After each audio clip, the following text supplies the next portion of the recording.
आज आपण introduction to political theory या कोर्समधला ब्लॉक 4 बघणार आहोत. या ब्लॉक 4 मधील काही टॉपिक्स आपण पूर्वी बघितलेले आहेत, तर त्यातले आता आपल्याला नवीन टॉपिक्स बघायचे. तर ते टॉपिक आहेत protective discrimination versus principle of fairness, हा एक टॉपिक आहे. आणि फॅमिली लॉ आणि स्टेट असा एक टॉपिक आहे. त्यामुळे हे दोन टॉपिक आज आपण बघणार आहोत. तर मागच्या तासांना आपण वेगवेगळ्या संकल्पना बघितल्या, वेगवेगळ्या कन्सेप्ट बघितल्या. तर या सगळ्या बॅकग्राऊंड वरती लोकशाहीची कन्सेप्ट बघितली, अनेक कन्सेप्ट बघितल्या. तर या संकल्पनांच्या बॅकग्राऊंड वरती आपण या संकल्पना बघणे ही हिताचं आहे, कारण हे शब्द आपल्याला वारंवार राज्यशास्त्रामध्ये किंवा इतरत्रही वापरलेले दिसतात. त्यामुळे आज आपण या संकल्पनांचा आढावा घेऊयात. तर हे काय आहे प्रोटेक्टिव्ह डिस्क्रिमिनेशन आणि प्रिन्सिपल ऑफ फेअरनेस आहे काय? बरोबर बघितलं तर या दोन्ही गोष्टी परस्पर विरोधी वाटतात, पण त्यांचा तसा एकमेकांशी संबंध आहे असं मला म्हणायचंय. आणि दुसरा टॉपिक आहे फॅमिली लॉ आणि स्टेट. आता परत तुम्हाला असं वाटेल की फॅमिलीचा आणि स्टेटचा काय संबंध आहे, या दोन्ही गोष्टी वेगळ्याच आहेत ना. पण तसं नाहीये. आधुनिक काळामध्ये फॅमिली आणि राज्य यांचा एकमेकांशी जवळचा संबंध आहे. राज्याच्या सर्व कृतींचा परिणाम फॅमिलीवरती होत असतो असं आपल्याला बघायचं. तर आता करूयात सुरू आपण. आता पहिला जो टॉपिक आहे त्यातला संरक्षक भेद व योग्यतेचे तत्व, हा बघूयात आपण. याच्यामध्ये आपल्याला असं दिसतं की संरक्षक भेद म्हणजे प्रोटेक्टिव्ह डिस्क्रिमिनेशन म्हणजे काय हे आपण आधी बघूयात. तर ही एक जनरल कन्सेप्ट आहे. आता आपण असं बघूया की आपल्या राज्यघटनेमध्ये विषमता दूर करण्यासाठी अनेक प्रयत्न केले. समताधिष्ठित सोसायटी आपल्याला करायची आहे, हे आपल्याला माहिती आहे. त्यासाठी समतेचा अधिकार आपण राज्यघटनेमध्ये घातलेला आहे. तर असं प्रत्येकच देशाच्या राज्यघटनेमध्ये असे काही अधिकार घातलेले असतात. तर आपण जे घातलेले आहेत ते राईट टू इक्वालिटी आणि त्याच्या अंडर आपल्याला बरीच 5 कलम घातलेली दिसतात. तर ही 5 कलम जी आहेत की जर समतेच्या अधिकाराशी संबंधित ती सोपं जाईल. तर त्याला इंग्रजीमध्ये म्हणतात प्रोटेक्टिव्ह डिस्क्रिमिनेशन. डिस्क्रिमिनेशन म्हणजे भेदभाव आणि प्रोटेक्टिव्ह म्हणजे संरक्षण, म्हणजे परस्पर विरोधी दोन शब्द आहेत. तर आता आपण हे काय आहे ते बघूयात आपण. काय आहे ही कल्पना? तर एक लक्षात घ्या की भारतातच असं नाही तर विषमता, अन्याय हे भारताव्यतिरिक्त दुसऱ्या समाजांमध्ये आपल्याला दिसून येतं. अगदी पाश्चात्य देशांमध्ये सुद्धा आपल्याला असं दिसतं की विषमता पाळली जाते, भेदभावाचे धोरण आखलं जातं. म्हणजे आपल्याकडे जसं जातीवर आधारित विषमता आहे तसं तिथे वंशावर आधारित असेल, वर्णावर आधारित असेल, काळे गोरे वाद असतील, असे वाद आपल्याला दिसतात. तर विषमता व अन्याय हे सगळीकडे दिसून येतं. तर भारतामध्ये जे दिसतं ते जातीच्या आधारे विषमता करताना दिसतं. कारण भारतामध्ये मुख्य भारतातल्या समाजामध्ये जात हा घटक खूप महत्वाचा आहे. मग भारतामध्ये जाती व्यवस्थेमुळे जे गैरप्रकार होतात ते होऊ नयेत म्हणूनच राज्यघटनेत संरक्षक भेदाचे तत्व वापरले जाते. या संरक्षक धोरणालाच आरक्षणाचे धोरण असे म्हणतात. म्हणजे आता काय बरं याच्यात म्हणायचंय की जाती व्यवस्थेमुळे गैरप्रकार होतात असे इथं आपण वाक्य बघितलं आणि म्हणून संरक्षक भेद वापरले तत्व. तर हे काय आहे, कसे काय गैरप्रकार होतात जाती व्यवस्थेमुळे? तर एक आपण बारीक सूक्ष्म निरीक्षण केलं तर असं दिसतं की याची विकासाची जी काय फळ आहेत किंवा फायदे जे आहेत ते बऱ्याचदा वरिष्ठ जाती स्वतःलाच मिळवतात आणि ते दुसऱ्यांपर्यंत पोचून देत नाहीत. म्हणजे ते कनिष्ठ जातींपर्यंत झिरपत नाही असं मला म्हणायचं. परिणामी काय होतं की फायदे सगळे मिळवल्यामुळे वरिष्ठ जाती अजूनच पुढारलेल्या होतात आणि कनिष्ठ जाती मागासलेलेच राहतात. म्हणजे दिवसेंदिवस ही जाती भेदाची दरी वाढतच चाललेली आहे की नाही. मग हे कुठं कसं थांबवलं पाहिजे हे याच्यात महत्वाचं आहे. हे कुठंतरी थांबवलं पाहिजे. मग त्यासाठी काय केलं पाहिजे? मग त्याच्यावर एक अशी उपाययोजना केली घटनेने की आपण घटनेमध्ये काय केलं की ज्या जाती मागासलेल्या आहेत, कनिष्ठ आहेत, त्याला हिंदीमध्ये पिछडे जाती म्हणतात, तर त्यांच्यासाठी काही विशेष तरतुदी केल्या पाहिजेत असा एक विचार पुढे आला याच्यामध्ये. आणि मग विशेष तरतुदीमुळे काय होईल की या जातींना एक्स्ट्रा बेनिफिट्स थोडे अधिक फायदे मिळतील. आणि म्हणून याला हा भेदभाव आहे, ऍक्च्युली हा भेदभाव आहे की एखाद्या गटाला जास्त गोष्टी देणं हा भेदभाव आहे. पण तो कसा आहे, तो प्रोटेक्टिव्ह आहे. त्या गटाचा फायदा व्हावा किंवा तो इतर समाजाच्या बरोबरीत यावा म्हणून कुठेतरी असं केलं जातं. मग यालाच आपण काय म्हणतो की याला आरक्षणाचे धोरण म्हणतो. म्हणजे रिझर्वेशनचे जे हेतू आहे तो मुख्य म्हणजे रिझर्वेशन हे कशासाठी दिलेलं आहे, आरक्षण कशासाठी, तर एखाद्या गटाला असं मला म्हणायचंय की अधिक गोष्टी दिल्याने काय होतं की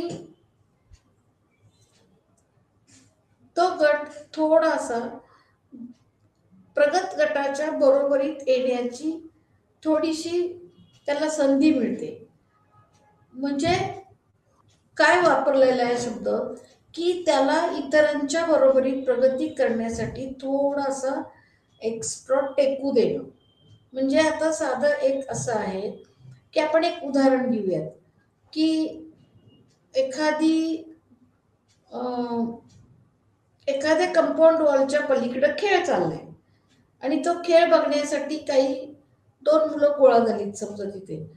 त्यातला एक उंच आहे आणि तो सहज खेळ बघू शकतो. ज्याची उंची कमी आहे तो ते सहज खेळ नाही बघू शकत. मग आपण त्याला काय करतो, त्याच्या पायाखाली स्टूल देतो की नाही, की ज्यामुळे तो खेळ बघू शकेल. म्हणजे खेळ बघण्याचा जो अधिकार आहे तो दोघांनाही सारखाच मिळाला पाहिजे असं आहे. म्हणून ज्या मुलाला तुम्ही थोडंसं, ज्याची उंची कमी आहे त्याला थोडंसं टेकू लावल्यामुळं उंच मुलावर कुठं अन्याय झाला असं नाहीये. त्याचा खेळ बघणं चालूच आहे आणि यालाही खेळ बघता येईल असं थोडंसं धोरण या आरक्षणाच्या धोरणामध्ये वापरलेलं आपल्याला दिसतं. मग एक बघा की याच्यामध्ये असं दिसतंय का की कुणावर अन्याय होतोय, तर नाही. याच्यामध्ये वरिष्ठ जातींवर अजिबात अन्याय होईल असं कुठलंही धोरण आखलेलं नाहीये. त्यांना त्यांचे सगळे अधिकार आहेतच. पण जो गट मागे पडलाय त्यांना काहीतरी मिळावं असं याच्यामध्ये येतोय. म्हणजे इंग्लिशमध्ये याला इक्विटी आणि इक्वालिटी हे जे शब्द आहेत ते याच्यात थोडेसे त्या संदर्भात बघितली पाहिजे. इक्विटी म्हणजे तारतम्य. तारतम्याने एखाद्याला तुम्ही एक्स्ट्रा टेकू देता. आणि इक्वालिटी म्हणजे समान. मग सगळ्यांना समान फुटिंगवरती ठेवायचं, सगळ्यांना समान, ज्याला फायदा होतील त्याला होतील, ज्याला नाही होणार त्याला नाही होणार. तर हे चुकीचं आहे.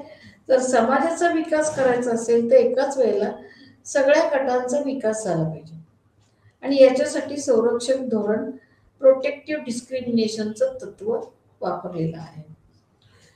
तर आता संरक्षक भेदाची संकल्पना काय आहे, याच्यामध्ये दुर्बल घटकांचे हितसंबंध राखण्याचा प्रयत्न केला जातो. म्हणजे दुर्बल म्हणजे मागासलेले वीकर सेक्शन जो समाजातला आहे तो, त्यांना विशेष अधिकार दिले जातात. जे लोक पूर्वी भेदभावाचा बळी झाला आहे पूर्वी आणि त्याच्यामुळे ते मागे पडलेत, त्यांच्यासाठी त्यांना विशेष अधिकार दिले जातात. याचा मुख्य हेतू असा आहे की जे लोक वर्षानुवर्ष पीडित शोषित आहेत त्यांना न्याय मिळवून देणे हे होय, त्यांच्यासाठी प्रगतीच्या संधी देणे हे होय, असा याचा अर्थ आहे. म्हणजे ज्या समाजामध्ये एखादा गट भेदभावाचा बळी झालाय, तो प्रगती करू शकला नाही, त्यांना विशेष अधिकार दिले जातात आणि त्यांना न्याय मिळवून देण्याचा याच्यात कुठेतरी प्रयत्न आपल्याला दिसतो.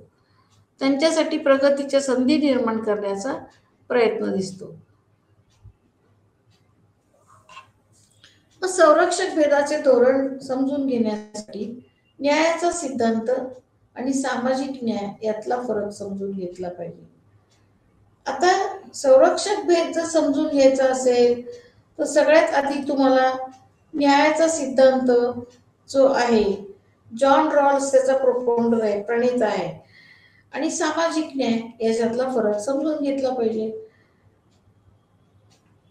न्याय सिद्धांत जो आहे त्याच्यामध्ये समाजाला स्वतंत्र स्थान दिले जाते. यात समाजातील सत्ता संबंधांचा विचार केला जात नाही. समाजाला वेगळं स्थान देतात, समाजातले सत्ता संबंध याच्यात बघितले जात नाहीत. त्यामुळे न्याय सिद्धांत संरक्षक भेदाचं स्पष्टीकरण द्यायला पुरा पडत नाही असं दिसतं. न्याय सिद्धांताच्या मर्यादा आहेत, तो लिमिटेड आहे आणि ते संरक्षक भेदाचं स्पष्टीकरण द्यायला तेवढा पुरेसा नाही असं इथं आपल्याला दिसतं.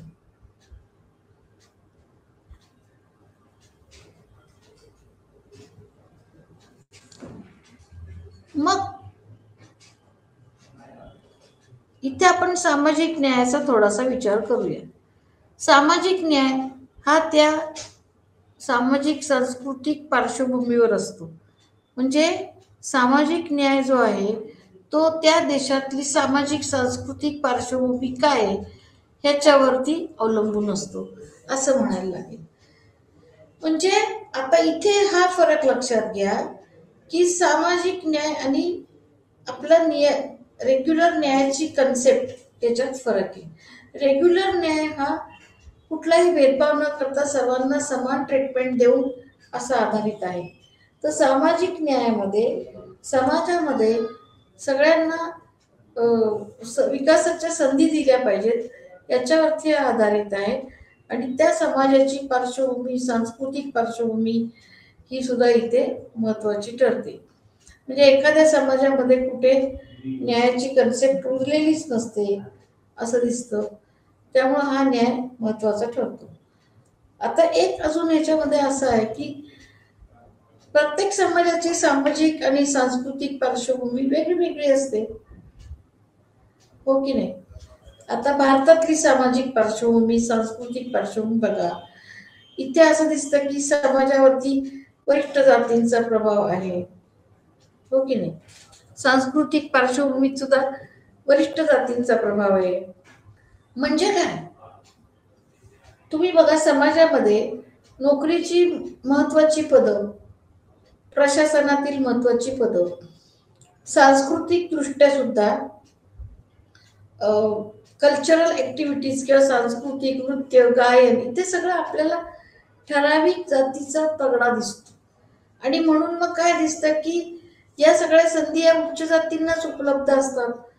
मग सामान्य जातीतल्या लोकांनी, कनिष्ठ जातीतल्या लोकांनी काय प्रगतीच करायची नाही का असा प्रश्न इथे उपस्थित होतो. मग प्रत्येक समाजाची स्थिती वेगळी आहे. आता तुम्ही मुस्लिम देशांमध्ये गेला तर तिथल्या समाजामध्ये मुस्लिम लोकांचा होल्ड आपल्याला दिसतो. तिथे दुसऱ्या धर्माच्या लोकांना दुय्यम वागणूक दिली जाते. असं तुम्ही प्रत्येक समाजामध्ये चेक करू शकता. आणि म्हणून सामाजिक न्याय ही संकल्पना जी आहे ती साधारणपणे सामाजिक सांस्कृतिक पार्श्वभूमीवरती अवलंबून असते. आता याच्या पुढे आपल्याला असं बघायचंय आदर्श परिस्थितीमध्ये राज्य हे कायद्याच्या दृष्टीने सगळ्यांना समान समजते, हो की नाही? म्हणजे in the eyes of law all are equal, equality before law आणि equal protection of the law हे आपल्या कॉन्स्टिट्यूशन मधलं तत्व दिसतं, हो की नाही? कायद्यापुढील समानता आणि कायद्याचं समान संरक्षण हे आपलं तत्व आहे. मग सांगा, तरीही आपल्याकडं विषमतेची वागणूक दिसते. तर कायद्याच्या दृष्टीने सगळे समान आहेत, तर मग आपल्याकडे विषमतेची वागणूक कशी काय दिसते? तर कायद्याने जरी सगळी समानता दिली तरी समाजातल्या लोकांच्या मनामध्ये ही समानता रुजलेली नाहीये. त्यांच्या मनामध्ये ते रुजणं अवघडच आहे एकंदर. त्यामुळं समाजातल्या काही लोकांना सन्मानाने जगणे नाकारले जाते. म्हणूनच यांना विशेष उपचारांची गरज दिसते.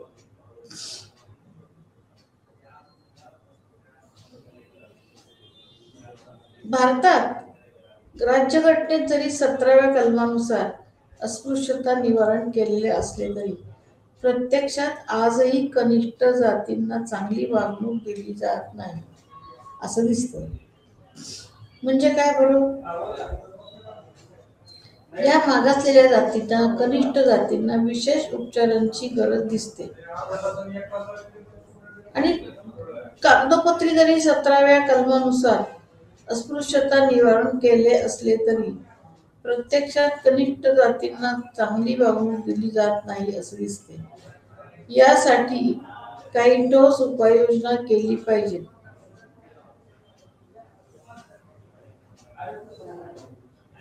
मग या ठोस उपाययोजना कुठल्या? तर पहिली गोष्ट संधीची समानता दिली पाहिजे. सगळ्यांना समान संधी उपलब्ध करून दिल्या पाहिजे.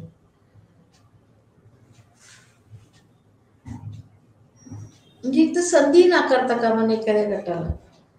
दुसरी गोष्ट जी उपलब्ध करून दिली पाहिजे ती म्हणजे गरीब, अशिक्षित, सामाजिक आणि सांस्कृतिक मागासवर्गीय यांचे संबंध सुधारले पाहिजेत. म्हणजे गरीब, अशिक्षित, सामाजिक आणि सांस्कृतिक मागासवर्गीय यांचे संबंध सुधारले पाहिजेत. कसं काय बरं हे?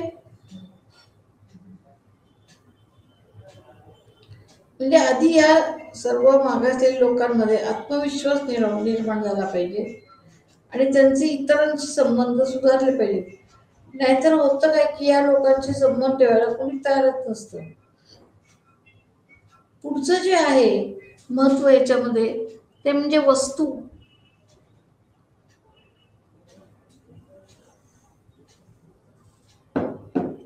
आणि सेवांचे वितरण समान झाले पाहिजे.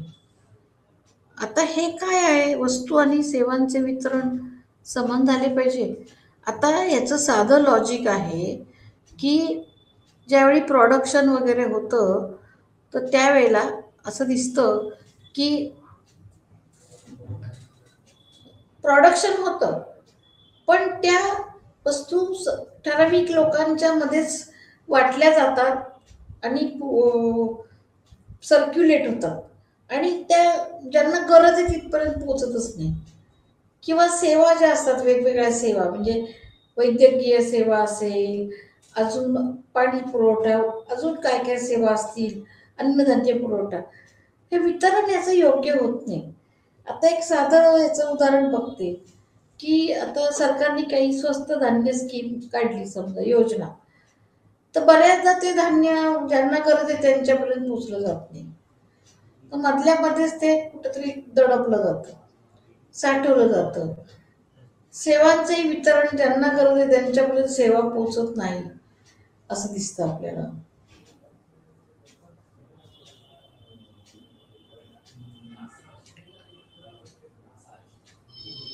म्हणजे शेतकऱ्यांच्या बाबतीत बी बियाणं त्यांना संपले म्हणून सांगतात, खतं संपली.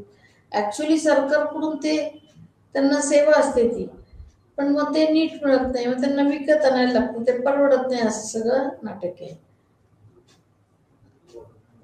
संरक्षण भेदांमुळे असं वाटतं हा असमतोल दूर होण्यास मदत होईल.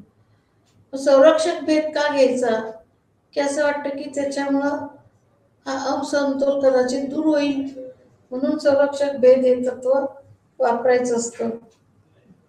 तर असं आपण याच्यामध्ये वेगवेगळ्या गोष्टींचा आढावा घेऊ शकतो.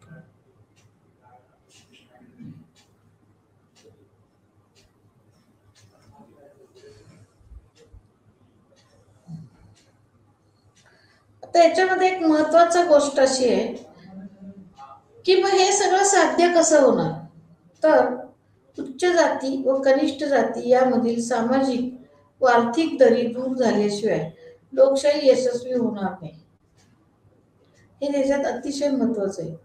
यासाठी लोकांमध्ये जागृती निर्माण व्हावी लागते. घटनाकारांना समताधिष्ठित समाज निर्माण करायचा होता. या समाजात आर्थिक, सामाजिक, राजकीय न्याय असेल, तसेच दर्जाची व संधीची समानता असेल.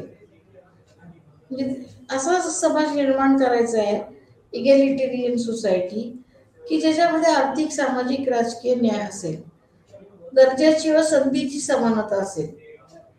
राज्य सरकार ज्यामुळे मागासवर्गीयांसाठी विविध योजना आखू शकते. म्हणजे कलम 14, 15, 16 ही त्या दृष्टीने घालण्यात आलेली आहे. आणि याच कलमांमुळे नोकरीमध्ये आरक्षण वगैरे आपल्याला दिसतंय. आज अनेक रिझर्व्ह कॅन्डिडेट हे या आरक्षण धोरणामुळे नोकरीत लागलेले आपल्याला दिसतात. म्हणजे असं आहे की याच्यामध्ये याचा मुख्य हेतू सर्वांचा विकास हे याच्यामध्ये दिसते. मग आता आतापर्यंत आपण काय पाहिलं, संरक्षक भेद म्हणजे काय हे बघितलं, आणि तो का गरजेचा आहे, प्रोटेक्टिव्ह डिस्क्रिमिनेशन का गरजेचं आहे याचा आढावा आपण घेतला. तर मग आता आपण काय करूयात, याच्यातलंच पुढचं एक तत्व बघूयात. ते म्हणजे योग्यतेचं तत्व, म्हणजे प्रिन्सिपल ऑफ फेअरनेस.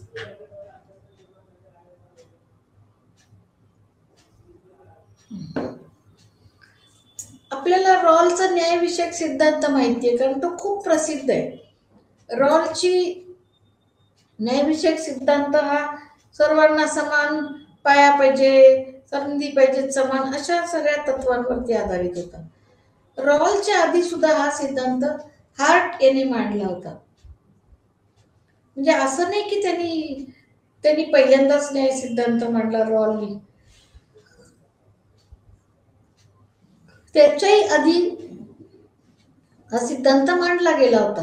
म्हणजे न्याय म्हणजे काय, न्याय कसा असावा याविषयी अनेक विचारवंतांनी उहापोह केलेला आपल्याला दिसते. ओके.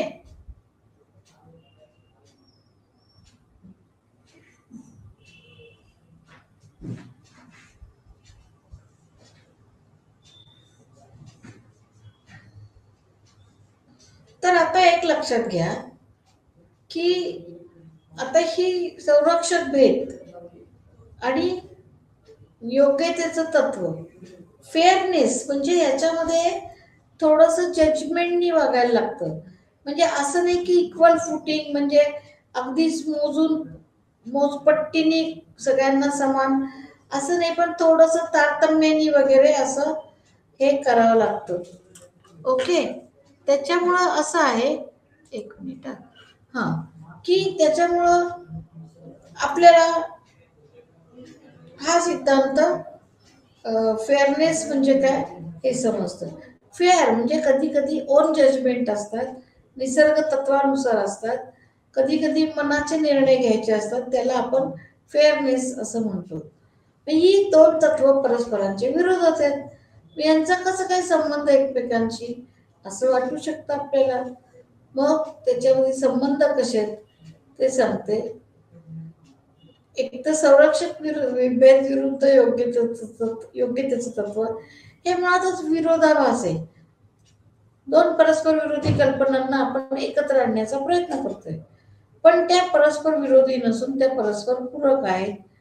कारण संरक्षक भेद पाळताना आपल्याला काही वेळा फेअरनेसचं तत्वही उपयोगी पडतं.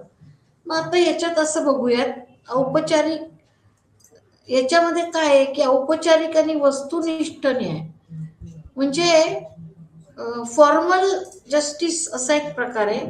औपचारिक न्याय म्हणजे हा नियम त्यानुसार हा न्याय वगैरे असं. आणि वस्तुनिष्ठ म्हणजे सबस्टॅन्टिव्ह जस्टिस. तर सबस्टॅन्टिव्ह जस्टिस म्हणजे संपूर्ण परिस्थितीचा उहापोह करून तो न्याय देणे असं दिसते. हे पुढची जी स्टेप आहे त्याच्यामध्ये ती म्हणजे परिणामाची समता. परिणाम परिणामाची समता याचा अर्थ जो काही आपण निर्णय घेऊ त्याचा सगळ्यांमध्ये सगळ्यांवर समान परिणाम होतो का, तर ती परिणामाची समानता म्हणजे इक्वल रिझल्ट यायला पाहिजे त्याच्यासाठी असं याच्यामध्ये म्हणायचंय. त्याच्या पुढची जी गोष्ट आहे ती म्हणजे सुरुवातीची समता. म्हणजे कसं आहे की स्टार्टिंग पॉइंटला सगळ्यांना समान गोष्टी देणं म्हणजे इक्वल फुटिंग म्हणतात ना ते. आता याची साधं एक सोपं उदाहरण देते की आपण बघा पळण्याच्या वगैरे खेळ असतात तर त्या सगळ्यांना काय करतात, समान रेष आखून देतात आणि त्या रेषेपासूनच सगळ्यांनी पळायचं. कुणाला तरी आधीच पुढे नेऊन ठेव किंवा मागे नेऊन ठेव असं करत नाही. याला म्हणतात सुरुवातीची समता. पण त्याच्यानंतर त्याच्या त्याच्या वैयक्तिक कार्यक्षमतेनुसार त्याला काय कितवा नंबर मिळायचा तो मिळेल किंवा तो येणार नाही नंबर काय असेल ते असेल. तर लक्षात घ्या की सुरुवातीची समता समता म्हणजे हे की स्टार्टिंग पॉइंटला समान व्यक्ती देणं म्हणजे दोघांनाही बाबा भांडवलासाठी समान पैसे देणं आणि त्यानंतर त्याची त्यांनी प्रगती बघावी अशा प्रकारचा हा विचार आहे. त्यानंतर जे एक आहे त्यांच्या हक्कांवर आधारित समता.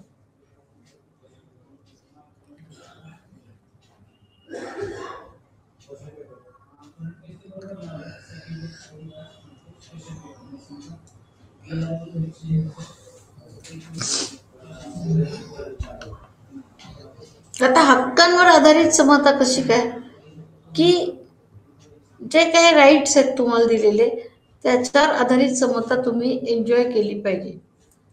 काही वेळेला समता ही मूल्याधिष्ठित असते म्हणजे व्हॅल्यू बेस्ड असा दृष्टिकोन असतो. याच्यामध्ये त्या समतेची मूल्य खूप महत्वाची असतात आणि म्हणून याला मूल्याधिष्ठित समता असं म्हणलं जातं. आता भारताच्या सामाजिक परिस्थितीत राज्याचा सकारात्मक दृष्टिकोन महत्वाचा आहे. म्हणजे भारताला जर समाजाचा विकास करायचा असेल, सामाजिक परिस्थिती बदलायची असेल तर सगळ्यात पहिलं सकारात्मक दृष्टिकोन महत्वाचा ठेवलेला आहे. आणि राज्याने पॉझिटिव्ह ऍक्शन घेतली पाहिजे, काहीतरी ठोस भूमिका घेतली पाहिजे असे याच्यामध्ये एक विचार नवीन सुरू झालेला आहे. वास्तविक पाहता राज्याने याच्यामध्ये पॉझिटिव्ह दृष्टिकोन घेणं हे राज्याने खूपच हस्तक्षेप केल्यासारखं होतं असं आहे, असंही आहे त्याचा. आता याच्या पुढचं तत्व आपण बघूयात. ते म्हणजे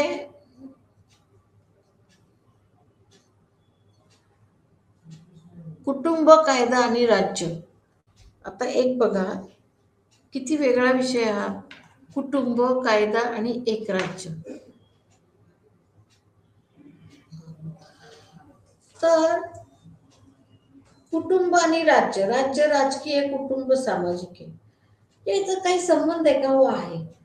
कारण तुम्ही ज्या राज्यामध्ये राहता त्या राज्याच्या धोरणांचा वगैरे कुटुंबावरती परिणाम होत असतो आणि कुटुंब सुद्धा राज्याला सपोर्टिव्ह अशी ऍक्शन घेऊ शकतं कायदे पाळून किंवा अनेक प्रकारे. आणि म्हणून कुटुंब आणि राज्य परस्पर पूरक आहेत आणि संलग्न आहेत असं म्हणायला लागतं. आता आपण काय करूयात की कुटुंब वगैरे हे कन्सेप्ट बघूयात थोडीशी. वास्तविक कुटुंब ही संकल्पना सामाजिक आहे, सोशोलॉजिकल आहे म्हणजे समाजशास्त्रीय संकल्पना आहे ती.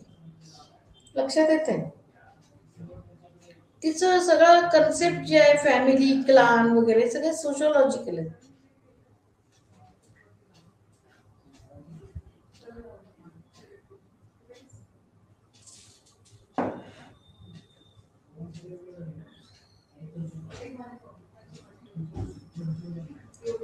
आता कुटुंब हे बेसिक सोशल युनिट म्हणून बघितलं पाहिजे. म्हणजे सामाजिक घटक येते, एक महत्वाचा सामाजिक घटक आहे कुटुंब. म्हणजे कसं काय की एक लक्षात घ्या, समाज हा अनेक कुटुंबांचा मिळून बनतो. अनेक कुटुंब एकत्र येऊन समाज बनतो. समाज असा आपोआप तयार होत नाही किंवा नुसते 100 व्यक्ती गोळा झाल्या की समाजाला असं नाही, ती गर्दी होईल. म्हणजे समाजाला दिशा देण्याचं काम, डायरेक्शन देण्याचं काम हे कुटुंबाकडून होतं. समाजाची सगळी पायाभरणीच केली जाते कुटुंबाकडून. कुटुंब हे एक सामाजिक घटक आहे. ओके.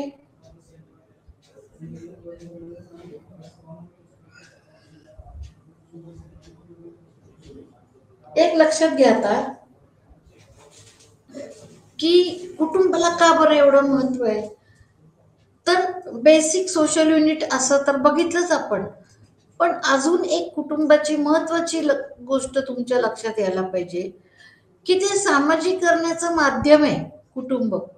कसं काय बाबा, तर समाजामध्ये कसं वावरायचं, समाजातल्या चालीरीती, प्रॅक्टिस आहे, पद्धती जे काय असतील, परंपरा समाजाच्या, ह्या तुम्हाला कशामुळं कळतात, तर कुटुंबामुळं कळतात. कुटुंबामध्ये तुमचे कुटुंबाचे सदस्य, आई वडील हे जे तुमच्यावरती संस्कार करतात, समाजात कसं वावरायचंय शिकवतात, त्याचाच एक भाग म्हणून आपण कुटुंब, आपण समाजामध्ये वावरत असतो. म्हणजे ज्या कुटुंबामध्ये कोणत्याही चालीरीती पाळल्या जात नाहीत, रीतिरिवाज पाळले जात नाहीत आणि दुभंगलेली कुटुंब आहेत, तर तिथं त्या कुटुंबातल्या मुलांवरती आपोआपच हे संस्कार करायला कुणीही नसतं. आणि मग त्या कुटुंबातली मुलं समाजात वावरताना अशी जरा बेदरलेली किंवा फारशी न मिसळणारी अशी दिसतं. याचं कारण त्यांचं फॅमिली वातावरण बरोबर नसतं.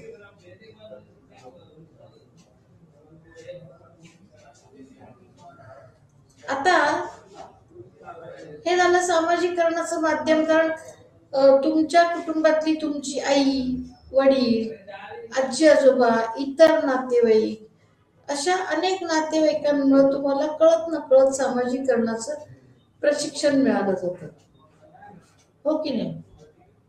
म्हणजे काय की व्यक्ती समाजात जाऊन पुढे जे वागणार आहे ते सगळं आधीच कुटुंबात वागायला शिकते. आणि म्हणून आपल्याला असं दिसतं की लोकशाही पद्धतीच्या कुटुंबातल्या व्यक्ती पुढे जाऊन लोकशाही पद्धती स्वीकारतात, लोकशाहीवरती बोलतात, लोकशाहीला अनुकूल वागणं ठेवतात. तर हुकुमशाही पद्धतीने ज्या व्यक्ती वाढतात त्या समाजात पुढं हुकुमशाहीच करायला बघतात, दादागिरी करायला बघतात आणि मग त्या बाजूलाही पडतात. तर थोडक्यात समाजात कसं वागावं याचं बाळकडू तुम्हाला कुटुंबामध्ये मिळत असतं. हे एक सामाजिकरणाचं ते माध्यम आहे असं तुम्ही म्हणलात तरी चालेल. आणि याच्यातूनच तुम्हाला समाजात कसं वावरायचं, कसं हे करायचं, वागायचं हे समजायला लागतं. कुटुंब हे एजन्सी आहे सोशलायझेशनची असं म्हणलं जातं. अजून एक कुटुंबाचं महत्व म्हणजे कुटुंब हे लोकशाहीचे बीजारोपण आहे, म्हणजे सीड बेड म्हणता येईल. कारण सगळी लोकशाही रुजवायची असेल तर तुम्हाला आधी कुटुंबामध्ये खूपशी तत्व रुजवायला लागतात आणि ही तत्व घेऊनच तुम्ही समाजामध्ये मग बाहेर पडता. आणि म्हणून लोकशाहीचं जे बीजारोपण आहे ते कुटुंबात होतं असं आपल्याला म्हणायला लागेल. याच्या व्यतिरिक्त काय आहे, कुटुंब हे अनौपचारिक सामाजिक नियंत्रणाचे साधन आहे. म्हणजे काय बाबा, अवघडच शब्द आहेत हे सगळे.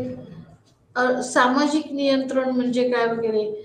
तर एक आहे की समाजामध्ये शिस्तीतली माणसं हवी असतील तर ती कुटुंबामध्ये चांगली शिस्त असेल तर ती माणसं आपोआपच शिस्तीमधली निघतात आणि मग ते समाजामध्ये शिस्त येते. बेशिस्त कुटुंबातली माणसं समाजात गेल्यावर शिस्त नाही आणू शकत, ते समाज अजून बिघडवतात.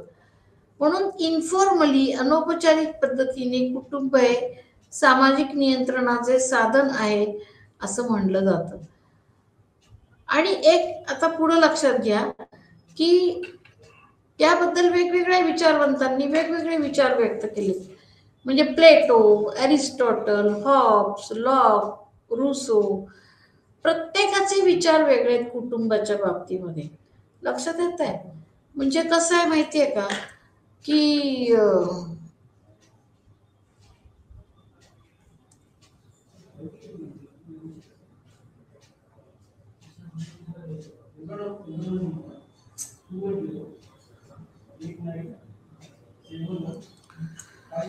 आता तुम्ही एक बघा की प्लेटो सारखा विचारवंत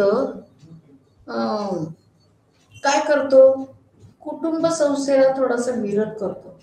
कारण त्याचं म्हणणं माणूस कुटुंबामध्ये अडकला की ते आदर्श राज्य, तत्वज्ञ राजाची कल्पना ही व्यवहार करणं अवघड होईल. म्हणून तो म्हणतो कुटुंब संस्थाच नको. लक्षात येत आहे? त्या कुटुंब प्रॉपर्टी आहे त्याला नको आहे. पण अरिस्टॉटल तसं नाही म्हणत. त्याचा जो काउंटर पार्ट आहे किंवा त्या समकालीन आहे त्याच्यानंतरचा, तो कुटुंबाला विरोध करत नाही, कुटुंब मान्य करतो, त्याचं अस्तित्व मान्य करतो आणि त्याच्यामुळे येणारी थोडीफार शिस्त समाजात दिसते, असं थोडंसं पॉझिटिव्ह विचार आहेत त्याचे. तर हॉब्स हॉब्स तुम्ही माहिती असेल, हॉब्स काय म्हणतो, समाजाविषयी हॉब्सचे काय विचार आहेत किंवा कुटुंबाविषयी. पहिली गोष्ट, हॉब्स कुटुंब किंवा समाज या सगळ्यापेक्षा अनियंत्रित राजेशाहीचं समर्थन करतो. आपण बघितलं त्याच्या मनामध्ये अनियंत्रित राजेशाहीची गरज काय की तो समाजाला सुरक्षितता देतो, अनियंत्रित राजा. आणि मग समाजामध्ये कुटुंबाचं स्थानाला तो फार महत्व देत नाही की अनियंत्रित राजाला सत्ता देऊन तुम्ही एकदाच्या सुखी व्हा असं म्हणतोय. म्हणजे त्याला सुखाचा मंत्र म्हणजे अनियंत्रित राजेशाहीचं तो समर्थन करतो. हे हॉब्सचं म्हणणं आहे. लॉक अजून वेगळं असतो. तर लॉक खूप व्यावहारिक आहे आणि द्विपक्षीय करार वगैरे सांगतो लॉक. आणि राज्यकर्त्यांना परत बोलवता येईल असं म्हणतो, कारण करारातून राज्य निर्माण झाले. म्हणजे खूप प्रॅक्टिकल येतो. आणि मग तिथे समाज, तो आदर्श समाजाचे स्वप्न बघतो. लॉक सुद्धा, रुसो सुद्धा आदर्श समाजाची स्वप्न बघतो. आणि रुसो सुद्धा फॅमिलीला महत्व देतो. कारण कसं आहे की एक एक आता तुम्ही सांगा की रुसो जो आहे तो तर म्हणतो की गोल्डन एरा होता, राज्य निर्माण होण्यापूर्वी गोल्डन एरा होता, लोक आनंदाने राहत होती, सुखाने राहत होती. मग काही कारण ती एकत्र आली, मग 2 करार झाले. त्याचा तो 2 करार आहेत ते फेमस आहेत.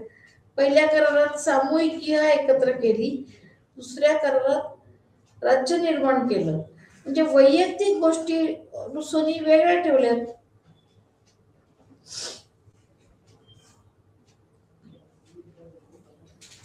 आणि म्हणून प्रत्येक विचारवंतांचे विचार हे या बाबतीत वेगळे वेगळे आहेत. समाजाच्या बाबतीत, कुटुंबाच्या बाबतीत.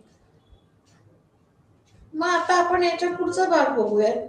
आधुनिक काळात राज्य हे राष्ट्रराज्य झाले. म्हणजे राज्य राष्ट्रराज्य झाले म्हणजे काय झालं बाबा, तर पहिल्यांदा राज्य म्हणजे काय आपण बघितलेलं आहे ना. राष्ट्रराज्य म्हणजे काय, तर ज्या ज्या राष्ट्रांना स्वतःचं राज्य करावं असं वाटलं, त्यांचं कन्वर्ट झाली ती राज्यामध्ये, त्याला राष्ट्रराज्य झालं असं म्हणतात. म्हणजे आधुनिक काळात बरीचशी राज्य ही राष्ट्रराज्य आहेत. पण जर एखाद्या राष्ट्राला दुसऱ्या राष्ट्राबरोबर राहायचं नसेल त्या राज्यात, तर तो स्वतःचं राज्य निर्माण करू शकतो. म्हणजे नेशन स्टेट ही जी कन्सेप्ट आहे ती इथे दिसते आपल्याला. आणि ती आधुनिक काळातली, ती विशेषतः वुड्रो विल्सननी मांडलेली आहे. पण मग पूर्वी नेशन स्टेट नव्हतंच का, ही कल्पनाच नव्हती का, तर होती ना. तर त्याचा आपण थोडासा अंदाज घेऊयात. ते कसं काय?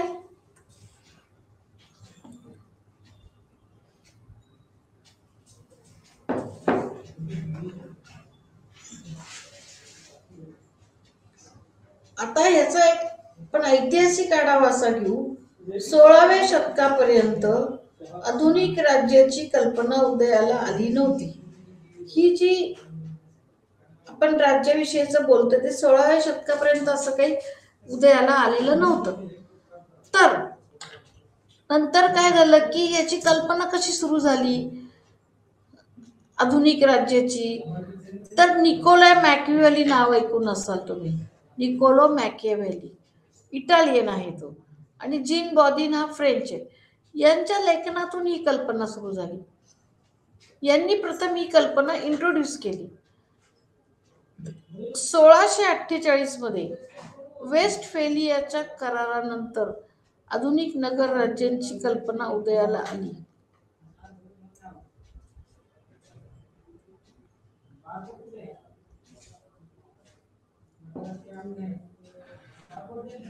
म्हणजे ही कुठंतरी कल्पना 17व्या शतकात सुरू झाली. त्यानंतर ही कल्पना हळूहळू बळकट होत गेली. म्हणजे अमेरिकेचं स्वातंत्र्य युद्ध, फ्रेंच राज्यक्रांती, नंतर राष्ट्रराज्य संकल्पनेला बळकटी आली.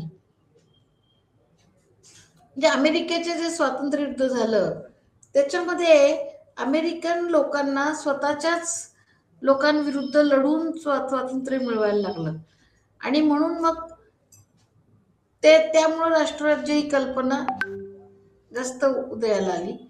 फ्रेंच राज्यक्रांतीनंतर तर राष्ट्राच्या संकल्पनेला बळकटी आली की आम्हाला राष्ट्र स्थापन करू देत, असा त्याचा अर्थ आहे. मग फ्रेंच राज्यक्रांतीनंतर अमेरिकन स्वातंत्र्य युद्धानंतर ही कल्पना हळूहळू लोकप्रिय होत गेली. तर आधुनिक राष्ट्रराज्यावर उदारमतवादी मार्क्सवादी विचारांचा प्रभाव पडलेला आपल्याला दिसतो. तर आधुनिक राष्ट्रराज्य म्हणजे की जी राष्ट्र आहेत स्वतःची आणि त्यांना राज्य निर्माण करण्यात इंटरेस्ट आहे, त्यांनी स्वतःचं राज्य स्थापन करावं. आणि याच्यावरती आपल्याला उदारमतवादी मार्क्सवादी या विचारांचा प्रभाव दिसतो. कारण उदारमतवादी किंवा मार्क्सवादी यांना कुठेही दुसऱ्या राज्यात एखाद्या राज्याने स्वतःचं अस्तित्व मिक्स करावं, मिसळावं असा काही इंटरेस्ट नव्हता, हे लक्षात घ्या. म्हणजे आता सुद्धा बऱ्याच राष्ट्रांना स्वतःचं राज्य निर्माण करण्याची इच्छा आहे ना, पण ते काही कारणाने त्यांना जमत नाही, काही कारणाने त्यांना जमते असं दिसतंय. पण मार्क्सवादी सुद्धा असे प्रयत्न केलेले दिसतात की स्वतंत्र राष्ट्रराज्य निर्माण करावं. आता एक लक्षात घ्या की कार्ल मार्क्स जो आहे तो संपूर्ण जगाचं एक कामगारांचं राज्य निर्माण करण्याचं स्वप्न बघतोय, पण ते निर्माण होण्यापूर्वी कामगारांची राष्ट्रराज्य निर्माण व्हावी हा हेतू त्याचा आहेच आहे.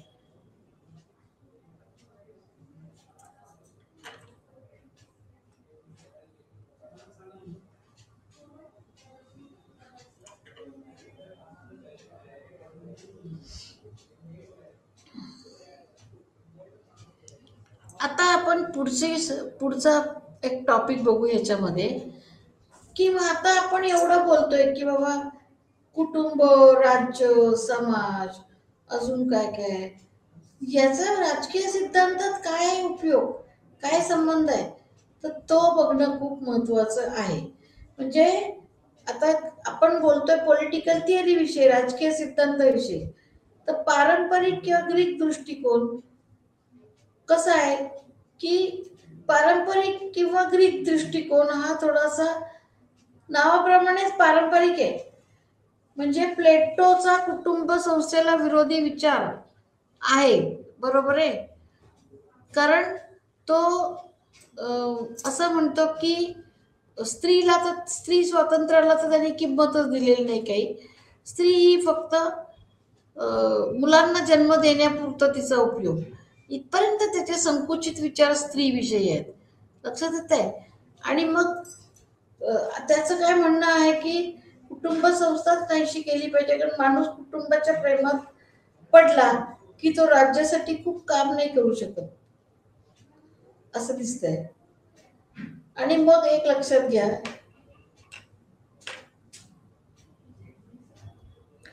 की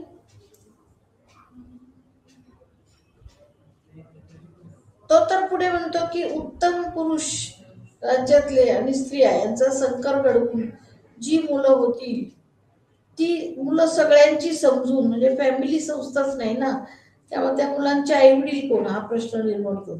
ती सगळ्यांची समजून ती वाढवली पाहिजे, त्यातून उत्तम नागरिक केले पाहिजेत असे विचार तो मांडतो प्लेटो. तर अरिस्टॉटल हा कुटुंबापूर्वक विचार करतो. म्हणजे संपत्तीमुळे सुरक्षिततेची भावना निर्माण होते आणि त्याच्यामुळे तो उलट विचार करतो की कुटुंब संस्था टिकली पाहिजे असं म्हणतो तो अरिस्टॉटल. म्हणजे प्रत्येकाचे विचार वेगळे आहेत. मार्क्सवादी दृष्टिकोन जो आहे तो पण लक्षात घ्या की एंगेल्सच्या मते संपत्ती, कुटुंब, राज्य हे एकमेकांशी संबंधित अशा गोष्टी आहेत. संपत्तीच्या आधारे कुटुंबातले संबंध ठरतात. उदारमतवादी दृष्टिकोन यामध्ये सार्वजनिक खाजगी असा फरक केला आहे. ओके.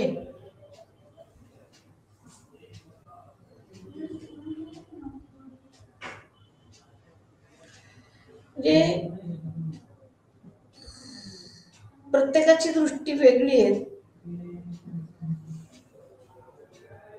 मार्क्स आपण बघितलं की एंगेल्सच्या विचारांचा प्रभाव मार्क्सवरती, ते दोघं मित्र होते आणि संपत्ती, कुटुंब एकमेकांशी संबंधित, ते संपत्तीच्या आधारे नातेसंबंध ठरतात इथपर्यंत त्याचे विचार आहे. म्हणजे इकॉनॉमिक फॅक्टर जो आहे, की फॅक्टर, तो कुटुंबावरही परिणाम करतो.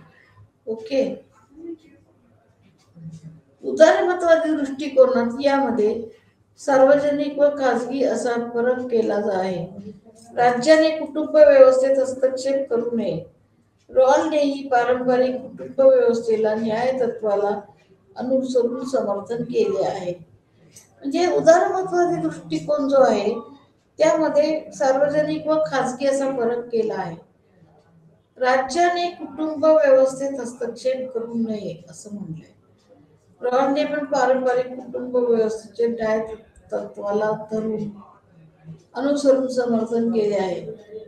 जे.एस. पीलने गुण आणि आरोग्य यातील संबंध सांगितलेले आहेत. म्हणजे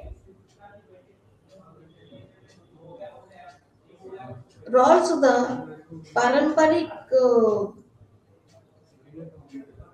कुटुंब व्यवस्थेचं समर्थन करतो.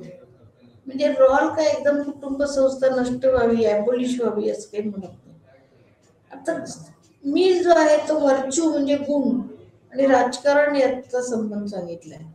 म्हणजे कुटुंबामध्ये जर चांगले गुण निर्माण झाले आणि त्या व्यक्ती पुढे राजकारणात गेल्या की आपोआपच ते चांगलं राजकारण करू शकतं. आणि चांगले नागरिक निर्माण करणे हे समाजाचं काम आहे असं मिलने सुद्धा म्हणतो. मिलचा इंटरेस्ट काय एकंदर की चांगले नागरिक निर्माण करणे अशामध्ये आहे. आणि चांगले नागरिक कुठून येणार? ज्या नागरिकांचं किंवा ज्या लोकांचं कुटुंबामध्ये चांगलं सामाजिकरण झाले त्यांच्याकडूनच चांगले नागरिक निर्माण होऊ शकतात. ज्या कुटुंबामध्ये स्वतःला शिस्त नाही, लक्षात येते, मुलं कशीही वागतायत, बेजबाबदारपणा आहे आणि पैसेही नाहीत रिक्षाला, त्यावेळेला कसं काय तुम्ही अपेक्षा ठेवता की त्यांनी चांगले नागरिक निर्माण करावे? चांगले नागरिक निर्माण करणे कुटुंबाचं काम आहे. आणि म्हणून कळत नकळत राज्य कुटुंबावर अवलंबून आहे असं आपल्याला म्हणायचं आहे.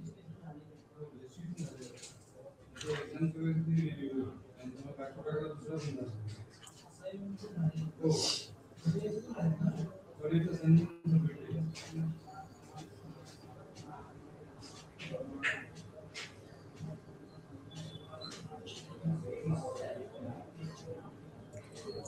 पुढचा जो दृष्टिकोन आहे तो स्त्रीवादी दृष्टिकोन आहे.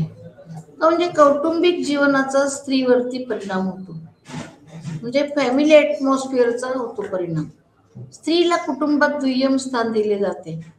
एक लक्षात घ्या की आजही परिस्थिती काही बदललेली नाहीये. स्त्रीला नेहमी दुय्यम स्थान दिले जाते. आजही असं म्हणलं जातं ना की ज्या बायका नोकरी करत नाहीत त्या कमवत नाहीत, कुटुंबातलं सगळं काम करत असत, तुला काय काम असतं, हे सहज येणारं वाक्य. इव्हन अर्निंग मेंबर्स जे आहेत, कमवत्या बायका आहेत, त्यांच्या बाबतीत सुद्धा अन्यायकारक भूमिका कुटुंबामध्ये घेतल्या जातात. त्यांना पैसे कमवण्याचं साधन म्हणून बघितलं जातं.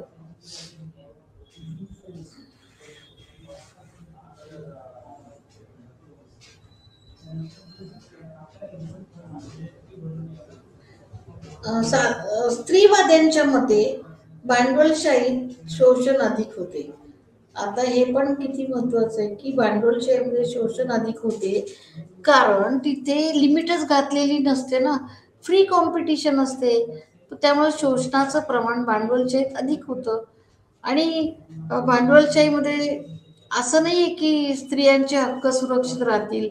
भांडवलशाहीमध्ये नफ्यालाच महत्व असतं, त्यामुळे शोषण अधिक होते. पुरुष प्रधान संस्कृतीमध्ये स्त्रियांचे शोषण वाढते. लक्षात येत आहे. आणि भांडवलशाही तर आहेच, प्लस पुरुष प्रधान संस्कृतीत सुद्धा शोषण वाढतं. पुरोगामी स्त्रीवाद्यांच्या मते स्त्रियांचा प्रवेश सार्वजनिक जीवनात झाला पाहिजे, त्यांचा सहभाग वाढला पाहिजे. म्हणजे पुरोगामी तर अजूनच पुरोगामी, त्यांचं म्हणणं स्त्रीवाद्यांचा प्रवेश झाला पाहिजे, सार्वजनिक जीवनात झाला पाहिजे आणि त्यांचा सहभाग वाढला पाहिजे. आता एक मिनिट, कसं आहे की या पुरोगामी जे विचारवंत आहेत यांना स्त्रियांना पब्लिक लाईफमध्ये आणणं, त्यांचं पार्टिसिपेशन वाढवणं याच्यामध्ये रस आहे. आणि जेवढं हे वाढेल तेवढं तेवढं स्त्री स्वातंत्र्य आणि हे सांभाळलं जाईल. त्या तर थोम आणि यालोमच्या मते स्त्रीवाद्यांनी एकसंध कुटुंबाच्या कल्पनेला आव्हान दिले आहे. स्त्रीवाद्यांच्या मते लिंग भाव वंशपिढी यामुळे कुटुंबावर परिणाम होतो. एकसंध कुटुंब, मातृत्वावर येणारा परिणाम याचाही विचार आपण केला पाहिजे. म्हणजे असं आहे की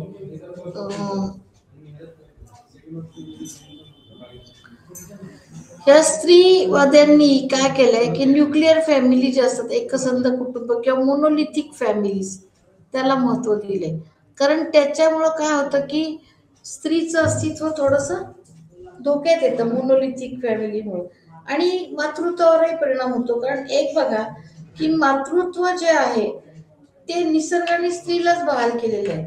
बरं, स्त्रीला एकदा मातृत्व प्राप्त झालं की ती एका विशिष्ट चक्रामध्ये अडकते आणि ती फार प्रगती करू शकत नाही बाहेर.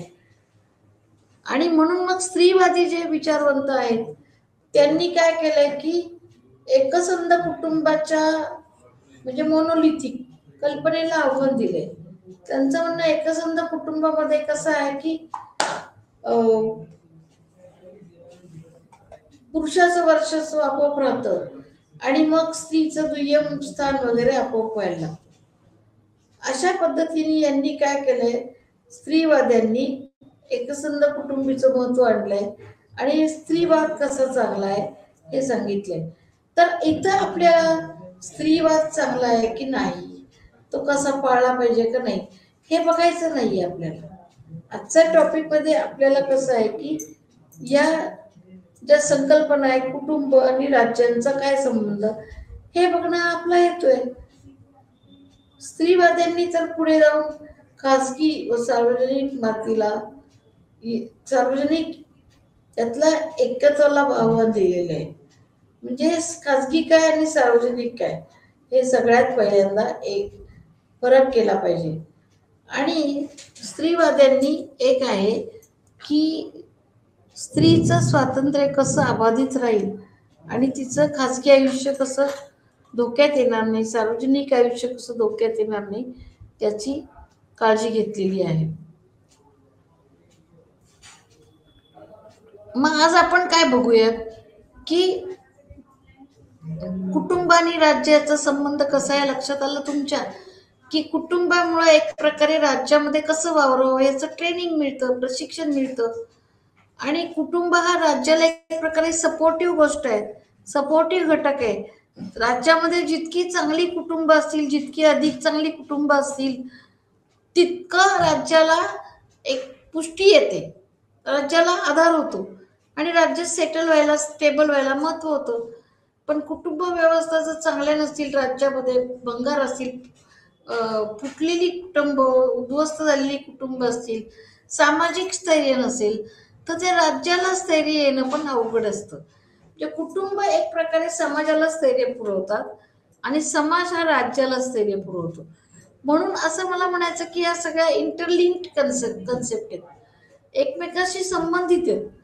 आणि यातली एक जरी कन्सेप्ट डिस्टर्ब झाली तरी सगळ्या कन्सेप्ट, सगळ्या डोलारा जो आहे तो पडू शकतो. ओके. तर अशा पद्धतीने आज आपण काय काय बघितलं की संरक्षक भेद म्हणजे काय, योग्यतेचं तत्व म्हणजे काय, त्यांचा एकमेकांशी कसा संबंध हे बघितलं. आणि शिवाय कुटुंब ही एक कन्सेप्ट बघितली, ती समाजाची आहे, समाजकारणातली. खरं त्याचा राज्याशी कसा संबंध आहे हे बघितलं. फॅमिलीचा रोल काय राज्य सेटल करण्यामध्ये, राज्य स्टेबल करण्यात ते बघितलं. या व्यतिरिक्त काय बघितलं अजून, इथं कायद्यांचा रोल काय हे बघितलं. अशा प्रकारे आपण अनेक संकल्पनांचा अभ्यास आज आपण केलेला आहे. म्हणजे इथं या पेपरचं आत्ताचा जो ब्लॉक आहे त्याच्यामध्ये डिबेट्स इन पॉलिटिकल थिअरी असं त्याच्या टॉपिकचं ते नाव आहे.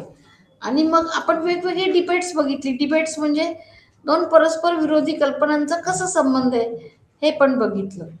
आणि हे सगळं असं बघितलं आणि आपण याचा उहापोह केला, ज्या वास्तविक बहुचर्चित अशा गोष्टी आहेत.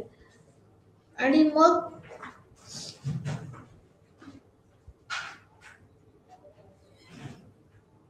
आता आपण काय करूयात, हा जो पेपर आहे राजकीय सिद्धांत, यातले सगळे युनिट्स आता मी संपवलेले आहेत. तर आपण पुढच्या लेक्चरला काय करूयात, पुढचा एखाद्या पेपर मधलं नवीन काहीतरी युनिट सुरू करूयात. तर तोपर्यंत मी तुम्हाला थँक्यू म्हणू शकते. तर थँक्यू.